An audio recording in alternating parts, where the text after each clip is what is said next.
Hello and welcome to News Now on TV360. I am Thelma Okoro. A bomb explosion has occurred at a government premises in Nigeria's northeastern city of Maiduguri. At least 4 people have been confirmed dead in the blast, which occurred on Thursday at the Shehu Usman State Secretariat in Borno State, northeast Nigeria. No group has claimed responsibility for the attacks, but the attack bore the hallmark of so-called jihadist group Boko Haram. Thursday's bombing would be the first successful attack in more than 2 months. The Nigerian government has announced the removal of petrol subsidy. The decision was announced by the Minister of State for Petroleum Resources, Ibe Kachiku, in Abuja. Kachiku said petrol stations could charge as much as 145 naira a litre, up from 86 naira per litre. Well, we have just finished a meeting of various stakeholders, presided over by His Excellency the Vice President of the Federal Republic of Nigeria. The meeting had in attendance the leadership of the Senate, House of Reps, the Governors Forum, and the labor unions were represented by the Nigerian Labour Congress, the TUC, NUPENG, and PENGASN. The meeting reviewed the current fuel scarcity and supply difficulties in the country, the exorbitant prices being paid by Nigerians for the product, and these prices currently range on the average from 150 naira to about 250 naira per litre countrywide. The meeting also noted that the main reason for the current problem is the inability of importers of petroleum products to source foreign exchange at the official rate due to the massive decline of foreign exchange earnings by the federal government. As a result, private marketers have been unable to meet the approximate 50% portion of total national supply of PMS. Following a detailed presentation by the Honorable Minister of State for Petroleum Resources myself, it has now become obvious that the only option and course of action now open to the government is to take the following decisions. 1, in order to increase and stabilize the supply of the product, any Nigerian entity is now free to import the product subject to existing quality specifications and other guidelines which will be issued by regulatory agencies. 2, all oil marketers will be allowed to import PMS on the basis of forex procured from secondary sources, and accordingly, PPRA templates will reflect this in the pricing of the product. Pursuant to this, PPRA has informed me that it will be announcing a new price band effective today, and that the new price for PMS will not be above 145 naira per litre. We expect that this new policy will lead to improved supply and competition and eventually drive down pump prices as we have experienced with diesel. In addition, this will also lead to increased product availability and encourage investments in refineries and other parts of the downstream sector. It will also prevent diversion of petroleum products and set a stable environment for the downstream sector in Nigeria. Now, we share the pains of Nigerians. Indeed, we do. But as we have constantly said, the inherited difficulties of the past and the challenges of the current times imply that we must take difficult decisions on this sort of critical national issues. Along with this decision, the federal government has in the 2016 budget made an unprecedented social protection provision to cushion the current challenges. We believe that in the long term, improved supply and competition will drive down these prices to a point where they are manageable. The DPR and PPPRA have been mandated to ensure strict regulatory compliance, including dealing decisively with anyone involved in hoarding petroleum products. The Nigerian Labour Congress and its civil society allies say the hiking fuel price represents the height of insensitivity and impunity and shall be resisted. Fuel which used to sell for 86 naira per litre will now sell for 145 naira per litre.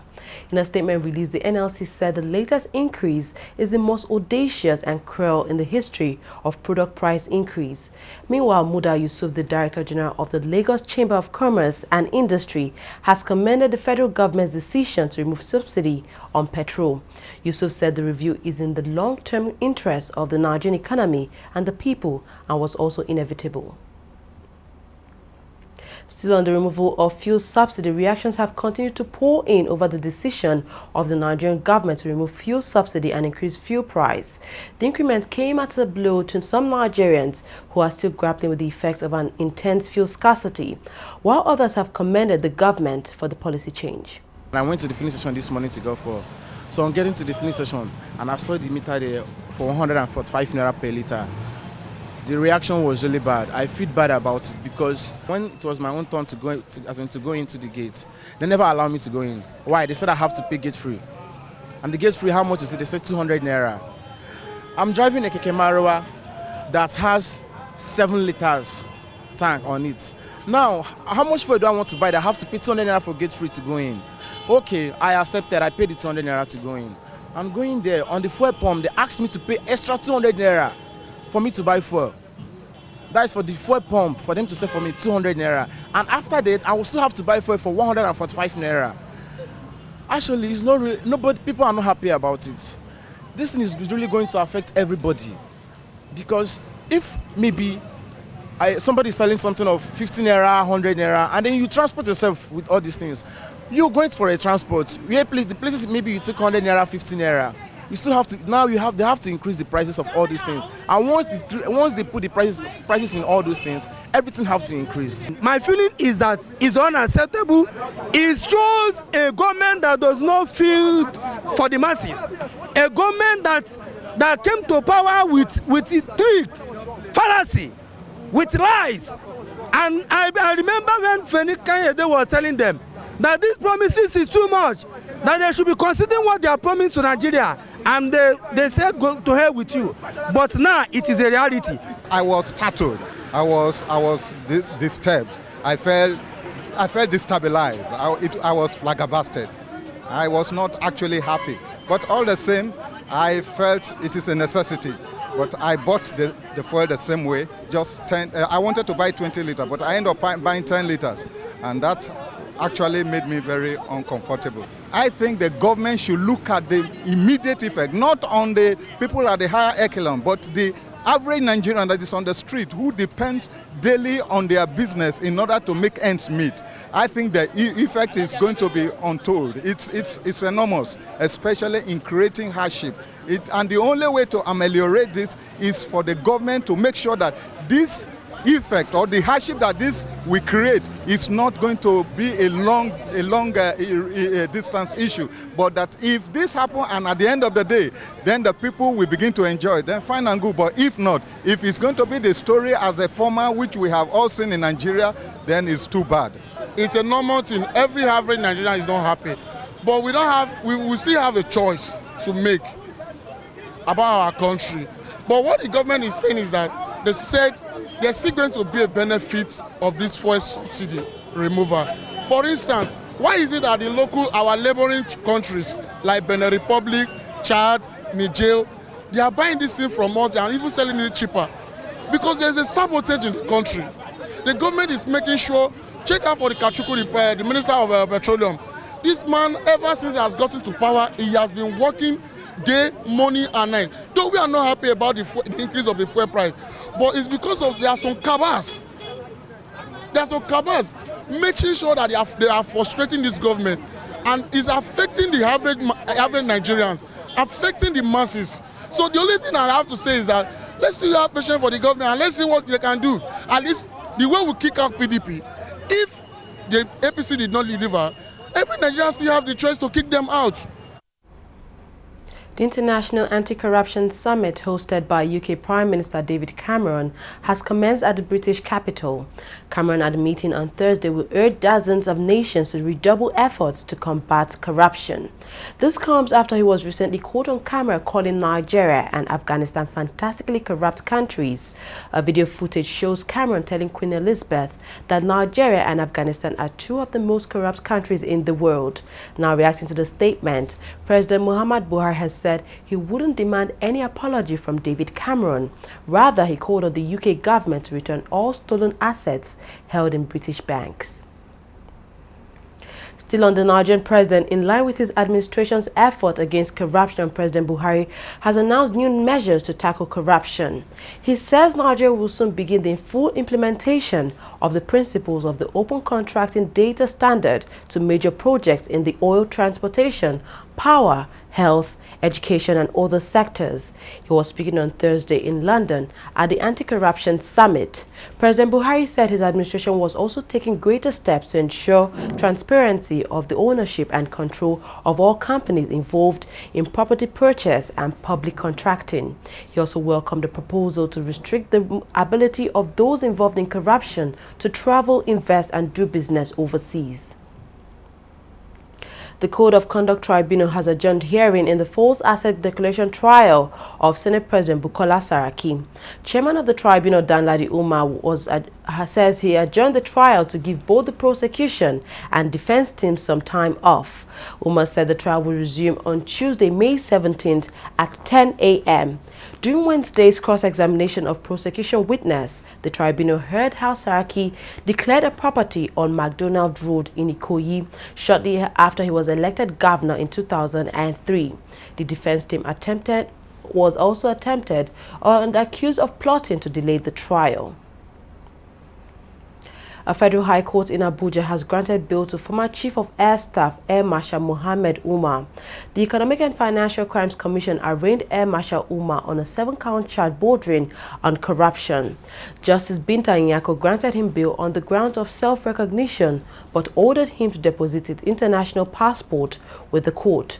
Air Marshal Umar is being investigated for his involvement in the embezzlement of funds meant for arms procurement during the immediate past administration. He was Nigeria's Chief of Air Staff between 2010 to 2012. Alleging money laundering and other offenses against him. So at the end of the arraignment, his application for bail was moved and the court granted him bail in self-recognitions upon the condition that he deposit his international passport and will not travel out of the country unless and until he seek formal permission from the court. So how ready are you for trial? Well, we are ready for trial. As you have seen, the proof of evidence has been served on the defendant and we have studied it and we are still studying it, but the court has fixed 7, 8 and 9 for formal trial of the month of June and we are ready for it. For the purpose of arraignment, so that we can bring him within the jurisdiction of the Honorable Court to face his trial. And we have just done that. Okay, are you satisfied that he was granted bail like immediately? Because we are asking that he should be kept remanded in custody initially. Well, you know, issues of bail are purely matters of discretion of the Honorable Court. I think having gone through the application for bail with the depositions made in the affidavit, which in all honesty we do not counter, I am aware that right from the time the man was taken into custody during investigation and after he was released, on every day he has reported to the commission. So it made no sense for me to oppose his bail application. And I think the court, seized of the facts supporting his application for bail, decided to use his discretion to grant him bail. The important thing is for him to face his trial, which we are ready.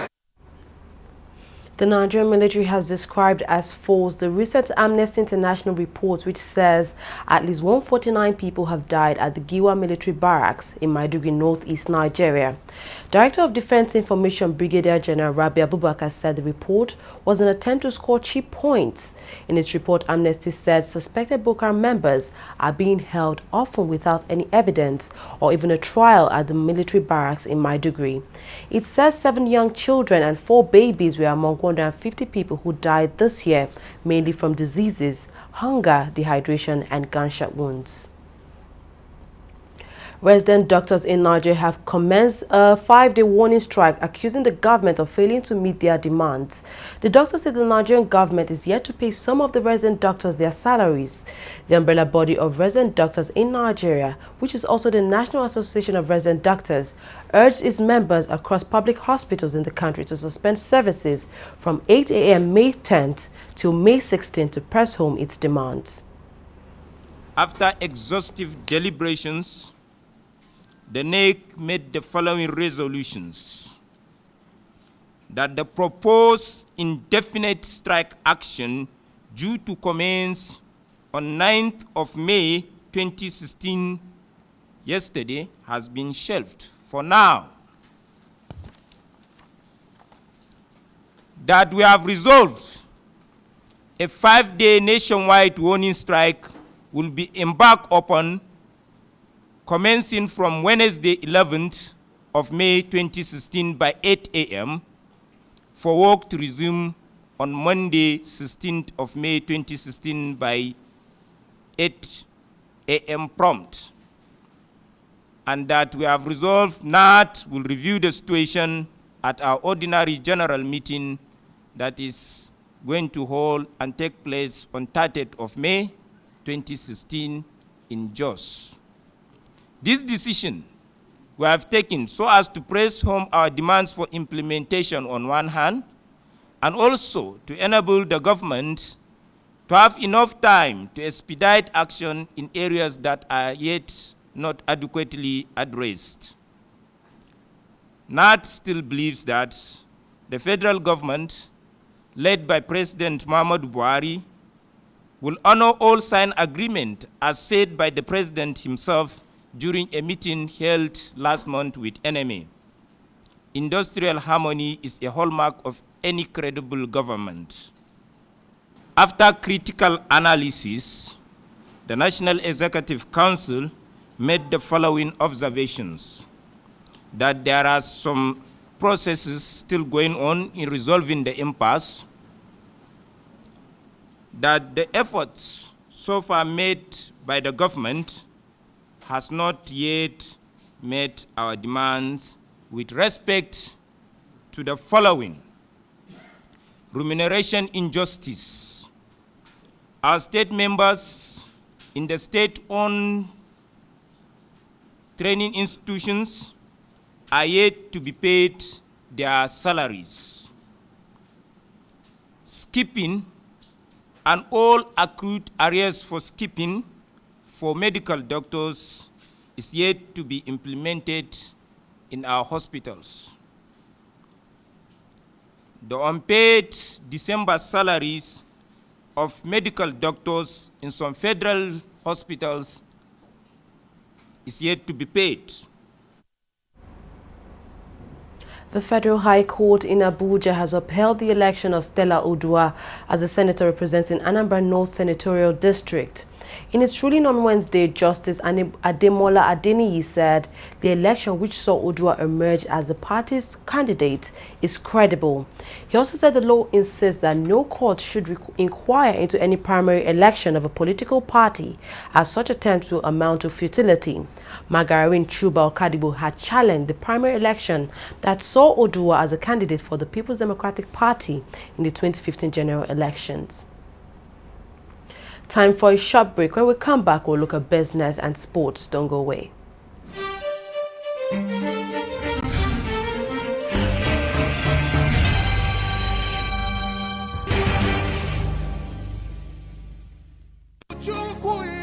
It's comedy time once again. Chapel of Comedy with Nehi, featuring Igor, Elenu, MC Abe, MC Shakara, Emeka Smith, Bash, and many more. Music by Tim Godfrey. Special guest appearance from Motolai Kende, Charles Inoje. Venue, Golden Tulip, Amodofin Festive Town, Lagos. Date 22nd May 2016. Time 5 p.m. Blue carpet 4 p.m. Ticket regular 2,000 naira, VIP 5,000 naira, table for 5 50,000 naira. For ticket bookings and inquiries, please call 08262372051 or 029-187-1640. Powered by Gospel Life Entertainment. 100% clean joke.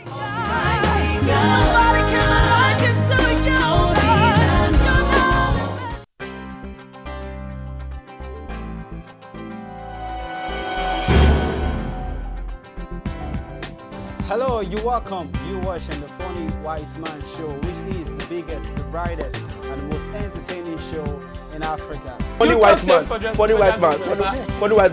you talk, it's too much. Give me 5,000 man that you. It's too much. So you get it like, when she move along the street, yeah, me should like there, I'm going girl. You know, my own people, actually. Yeah, fine, it's fun. I enjoy it. And I'm one of those very few, I'm forever taking it personal. I will listen 160 million Nigerians are corrupt. My brother, I'm looking for you. Yeah, but it's a growth, and this is the time to build business and know the pitfalls and know what to do and what not to do. But there are months where you get business and months. You know how we do, how we train them. We do the way you do.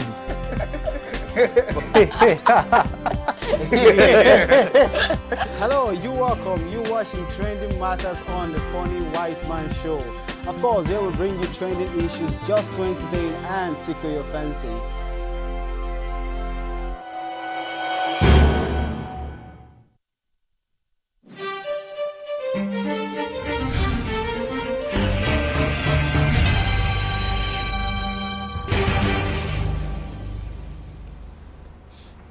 Nigeria's Vice President Yemi Osinbajo has admitted that Nigeria needs a substantial review of its foreign exchange policies. He was speaking at a Lagos business conference. The central bank imposed hard currency curbs and froze the naira rate to the dollar. This caused a dollar shortage and investor complaints about a high naira rate. The naira has since fallen 40% below the official rate on the parallel market. It trades at 322 to the dollar.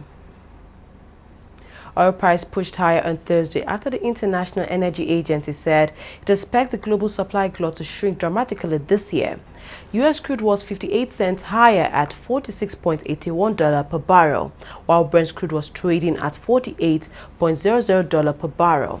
The IEA assessment came after data showed an unexpected drop in U.S. crude stockpiles, which gave oil prices a sharp boost overnight. Continued supply outages in Canada and Nigeria were also a factor for those gains as well. Brazilian President Dilma Rousseff has been suspended following a vote in the upper house to move forward with impeachment proceedings. Rousseff is accused of illegally manipulating finances to hide a growing public deficit ahead of her re-election in 2014, which she denies. 55 of the 81 members of the upper house voted in favor of the motion early Thursday, with 22 people voting against it. Vice President Michel Temer will now assume the presidency of the country while Rousseff's trial takes place. Rousseff is the country's first female president. 3 Iraqi officers were killed and 10 others wounded early Thursday when 2 suicide bombers blew themselves up at a police station in western Baghdad. The Sunni terror group ISIS claimed responsibility for the attack in a statement, saying that 20 police officers had died. This latest attack comes after one of the bloodiest days in the Iraqi capital this year, when more than 90 people were killed in 3 separate bombings targeting Shiites that were claimed by ISIS. The Nigerian players of the Dayak Tennis Championship have all bowed out of the tournament.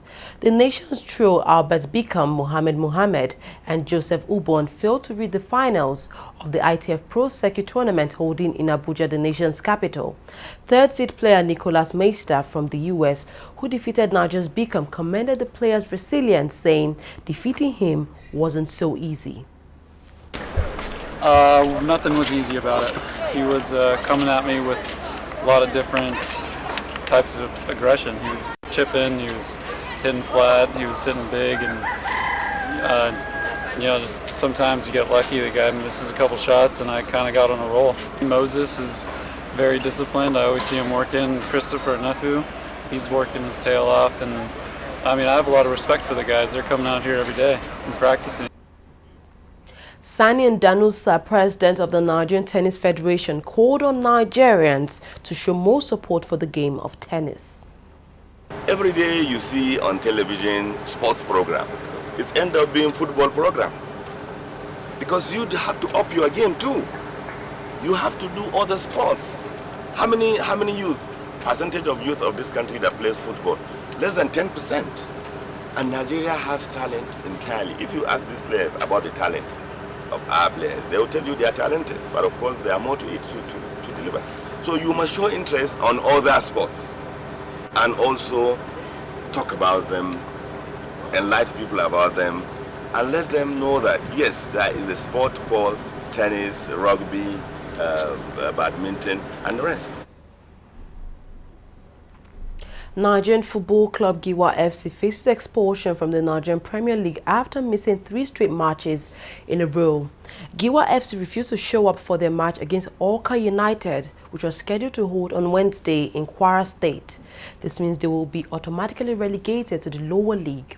Giwa FC were sanctioned for misconduct in the match day 12 fixture against Enugu Rangers. The sanction included fine, suspension of some officials, and banishment from the team's home side, which is ranked Palm Ground, to Ilorin for the next 3 games. Giwa FC is yet to release a statement on the looming expulsion. The International Olympic Committee (IOC) has dismissed calls to cancel, delay or move the Rio Olympic Games because of the Zika virus threat. However, IOC Medical Director Richard Budget said that it would continue to monitor the situation closely. Dr. Budget was responding to a call by Canadian health professor Ami Ataran for the Games to be postponed or moved following a threat by the Zika virus. The Olympics are expected to attract about 500,000 visitors from abroad. Well, we've come to the end of news now. Thank you very much for watching. I am Thelma Okoro.